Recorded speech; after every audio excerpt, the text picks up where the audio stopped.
बिस्मिल्लाहिर्रहमानिर्रहीम। अस्सलाम वालेकुम। रूल 29 आज हमने पढ़ना है। ये जो वर्ब्स यहाँ पे लिखे हुए regard, represent, portray, depict, define, mention, describe, treat, ये वो वर्ब हैं जिनके बाद हम एज जो है वो इस्तेमाल करते होते हैं। जिस तरह के आई रिगार्ड फरीद माई ब्रदर, मैं फरीद को अपना भाई जो है वो की तरह समझता हूँ, लेकिन यहाँ पर जो है वो माई नहीं आएगा। माई तो आएगा यहाँ पर हम एज का लफ्ज़ भी जो है वो डालेंगे रिगार्ड की वजह से। So I regard Farid as my brother, इस तरह से ये सेंटेंस ठीक होगा।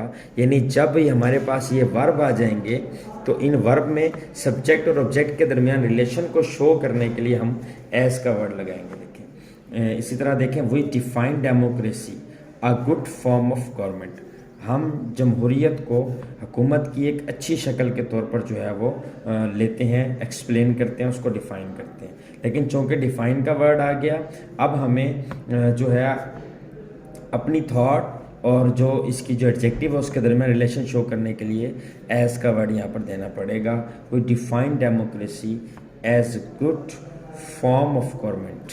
तो ये सेंटेंस जो हमारा ठीक होगा, ये वाला सेंटेंस जो हमारा गलत होगा। उसके बाद हम आते हैं रूल 30 पर। ये जो वर्ब मौजूद है नेम, कॉल, टर्न, थिंक, ये जो आपके सामने 4 वर्ब लिखी हुई हैं, जब ये वर्ब आ जाएंगी देन हमें जो है वो सेंटेंस के सब्जेक्ट और उसके जो रिजल्टेंट ऑब्जेक्ट है उनके दरमियान रिलेशन शो करने के लिए एज लगाने की ज़रूरत नहीं है। He called Ali as lawyer, तो यहाँ पर ये सेंटेंस जो है वो गलत होगा क्योंकि यहाँ पर कॉल वर्ब आई हुई है। ही कॉल्ड अली अ फूल, उसने अली को एक यानी बेवकूफ़ कहा। I thought her as my sister, अब देखें ऊपर हमने सेंटेंस में फरीद को एज माई ब्रदर कहा चूँकि वहाँ पर रिगार्ड की वर्ब थी, लेकिन यहाँ थिंक कि सेकेंड वर्ड थॉट लगी है तो थिंक के बाद हमें एज लगाने की ज़रूरत नहीं है। I thought her as my sister गलत होगा। आई थॉट हर माई सिस्टर, मैं उसको अपनी बहन समझता हूँ। तो इन दोनों में फ़र्क जस्ट इन वर्ब्स का है। तो आपने इन वर्ब को याद रखना है कि किन वर्ब्स के साथ एस लगता है, किन वर्ब्स के साथ एस नहीं लगता, वरना ग्रामेटिकली इनमें कोई इतना ख़ास डिफरेंस नहीं है। तो इन सेंटेंस को समझने के लिए आपको इन वर्ब्स का याद करना जो है वो ज़रूरी है। उसके बाद हम आ जाते हैं रूल 31 पर। कुछ यहाँ पर वर्ड्स मौजूद हैं सक्सीड, इनके साथ प्रपोजिशन भी दिए कि कौन सी प्रपोजिशन होगी। प्रिवेंट है, इसके साथ फ्रॉम होगा। प्रोहिबिट, इसके साथ फ्रॉम होगा। With a view to, look forward to, insist, insist के साथ ऑन प्रपोजिशन होगा। एडिक्टेड टू, परसिस्ट, इसके साथ इन होगा।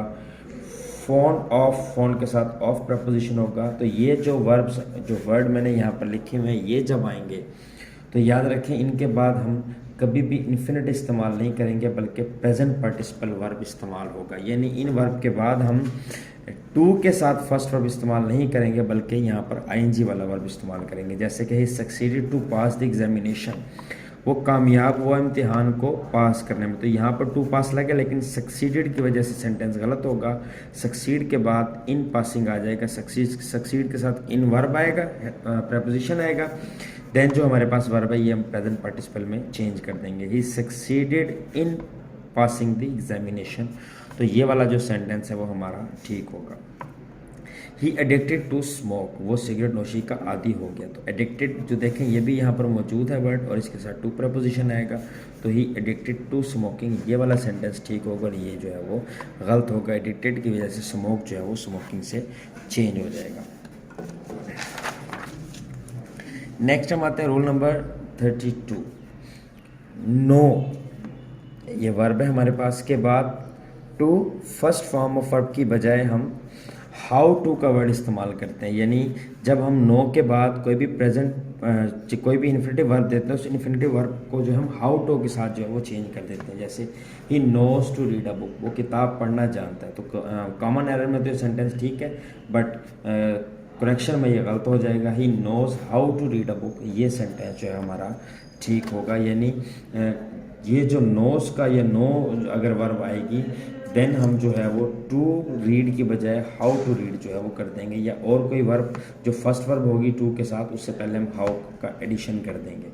दे नो स्विम, वो तैरना जानते हैं। तो देखें यहाँ पर they know swim, common error में ये ठीक है, बट ग्रामेटिकली ये गलत है। They know how to swim, यानी स्विम से पहले हम हाउ टू का वर्ड जो है वो डालेंगे तो ये सेंटेंस हमारा ठीक हो जाएगा। उसके बाद हम आते हैं एक होता है लफ्ज़ रिफ्यूज़, एक होता है डिनाई। देखिए रिफ्यूज़ का मतलब होता है इनकार करना।